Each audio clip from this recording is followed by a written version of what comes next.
Prime time bulletin में मैं शैला आपका स्वागत करती हूँ। देखते हैं आज की खबरें। भारत रत्न स्वर कोकिला लता मंगेशकर की हालत फिर नाजुक हो गई है। उन्हें दोबारा वेंटिलेटर पर शिफ्ट किया गया है। गायिका को 8 जनवरी को मुंबई के ब्रीच कैंडी अस्पताल में भर्ती करवाया गया था। बता दें कि लता मंगेशकर 92 साल की हैं और उन्हें उम्र से संबंधी अन्य समस्याएं भी है। इस बीच देश भर में उनके जल्द स्वस्थ होने के लिए प्रार्थना और दुआएं की जा रही हैं। Lata Mangeshkar Didi is in the hospital at the Breach Candy Hospital in the ICU. She continues to be under aggressive therapy and is tolerating the procedures well at this moment. माननीय दीदी फिलहाल breach candy hospital के ICU में ही है। उनका procedure चालू है, treatment चालू है और वो फिलहाल प्रोसीजर्स को टॉलरेट कर रही है। किसानों के मुद्दे पर केंद्र सरकार घिरती नजर आ रही है। इसी कड़ी को जोड़कर राज्यसभा में बीजू जनता दल के नेता प्रसन्न आचार्य ने किसानों की आय दुगनी करने के वादे को लेकर प्रधानमंत्री नरेंद्र मोदी की सरकार पर तीखा प्रहार किया। उन्होंने बीते शुक्रवार को प्रश्न किया कि यदि किसानों की आय दुगनी हो गई तो आज उन्हें प्रतिदिन आत्महत्या करने को मजबूर क्यों होना पड़ रहा है। Sir, if the farmers can contribute so much to this country, in return what he is getting? What the farmers is getting? Farmers' income have not been doubled. This is the promise of this government that by 2022 farmers' income is doubled. I will ask personally to the government. Can the government say that by now it has been able to double the income of the farmers? Can they say it? No, sir. The farmers of the income has not yet been doubled. Sir, had the farmers' income been doubled, you'll be astonished to know that why the farmers of the country are still committing suicide every day. Sir, it is not my report. It is the report of the National Crime Record Bureau. It is NCRB data.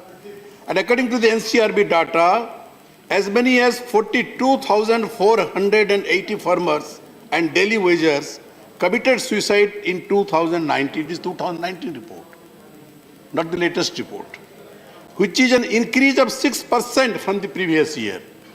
So every year the number of farmers' suicide is going on. Why?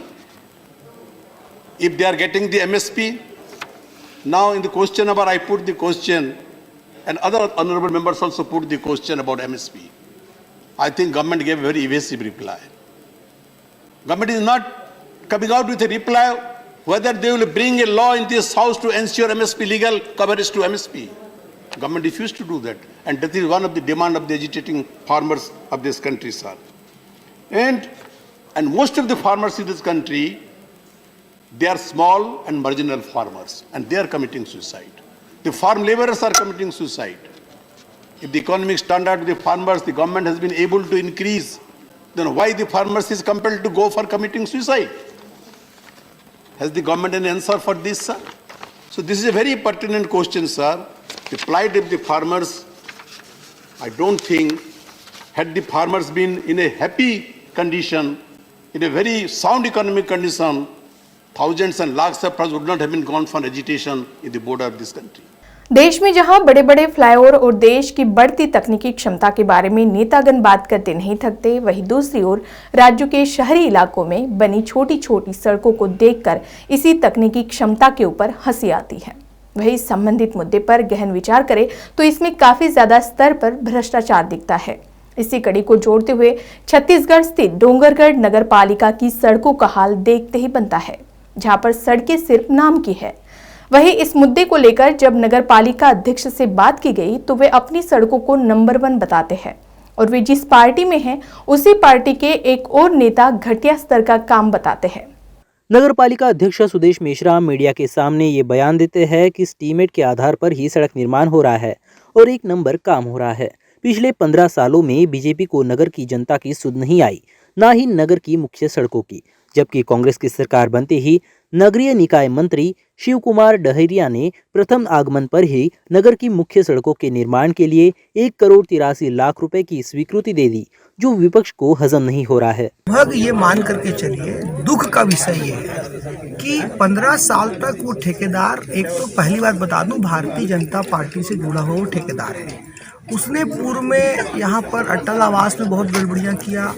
उसके बाद महावीर तालाब के सौंदर्यीकरण उसने लंबी गड़बड़ी की, और उसके बाद उसने चूंकि टेंडर पर गया तो पारदर्शी होती है, उसने बिलों में टेंडर लिया, और बिलों में टेंडर लेने के बाद उसने ये प्रयास किया कि घटिया काम करके, गुणवत्ताहीन काम करके वो निकल जाए। तो ये अब ये 15 साल की सरकार चली गई तो कमीशनबाजी की सरकार थी। यहाँ पर तो नगर पालिका का अध्यक्ष सुबह से शाम तक खड़े होकर के काम कराता है। माननीय विधायक जी एक एक काम को अपने संज्ञान में लेते हैं।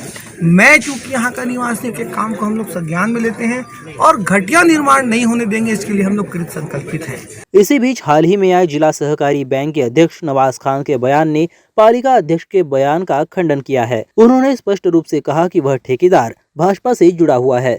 उसने पूर्व में भी अटल आवास में गड़बड़ी की, महावीर तालाब के सौंदर्यीकरण में भी गड़बड़ी की। इसके बाद उसने सड़क निर्माण का बिलों में टेंडर लिया, और यही नहीं तो उसने घटिया काम करके निकलने का प्रयास भी किया। बरसात में डामरीकरण करके उसने निकलने की कोशिश की थी। संबंधित मामले से अब ये साफ हो चुका है कि असल में सच्चाई क्या है। ऐसे में अब देखना यह है कि इस पूरे मामले में आरोपियों को क्या सजा होती है। छत्तीसगढ़ से अक्षय डोंगरे की रिपोर्ट, इक्वालिटी न्यूज के लिए।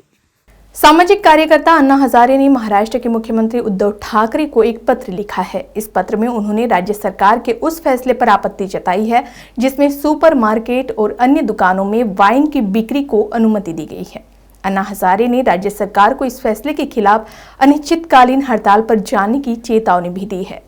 इससे पहले सोमवार को अन्ना हजारे ने इस फैसले को बेहद दुर्भाग्यपूर्ण बताते हुए कहा था कि महाराष्ट्र सरकार आर्थिक लाभ के लिए शराब की बिक्री को प्राथमिकता दे रही है। उन्होंने कहा था कि लोगों को नशे के प्रति हतोत्साहित करना सरकार का कर्तव्य है, लेकिन महाराष्ट्र सरकार केवल राजस्व कमाने के लिए नशे को बढ़ावा देने वाले निर्णय ले रही है। उत्तर प्रदेश में जैसे जैसे चुनाव का समय नजदीक आ रहा है, वैसे वैसे नेताओं की दिल की धड़कनें भी बढ़ती जा रही है। क्या पक्ष क्या विपक्ष, सभी को नतमस्तक होकर जनता के सामने गिड़गिड़ाना पड़ रहा है। जनता भी अपने वोट की ताकत को समझते हुए इन नेताओं को नाको चने चबा रही है।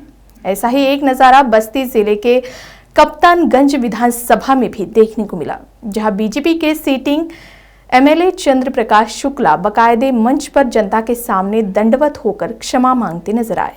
दरअसल कप्तानगंज विधानसभा क्षेत्र का समुचित विकास न होने से जनता में काफी असंतोष है, जिससे अब विधायक जी को जनता का विरोध भी झेलना पड़ रहा है। अभी कुछ दिन पहले ही टिकट मिलने के बाद विधायक चंद्र प्रकाश शुक्ला का स्वागत कार्यकर्ता कर रहे थे कि एक युवक क्षेत्र में विकास न होने की वजह से विरोध करते हुए नाराजगी जाहिर की, जिसके बाद विधानसभा भी बैकफुट पर नजर आती दिख रही है। जनता के इसी मूड को भांपते हुए विधायक जी ने कल एक सभा बुलाई, जिसमें नेताजी ने बाकायदा जमीन पर गिरकर जनता से माफी मांगी। इतना ही नहीं, जनता से माफी मांगते वक्त विधायक जी की आंखें नम हो गई। जनता के सामने दंडवत हो माफी मांगने का वीडियो आते ही सोशल मीडिया पर विधायक जी ट्रोल हो गए। जहां जनता विधायक जी के खिलाफ अपना विरोध दर्ज करा रही है, वहीं विपक्ष विधायक जी के इस कारनामे पर चुटकी ले रहे हैं। प्राइम टाइम बुलेटिन में अभी के लिए बस इतना ही। आप देखते रहिए इक्वालिटी न्यूज।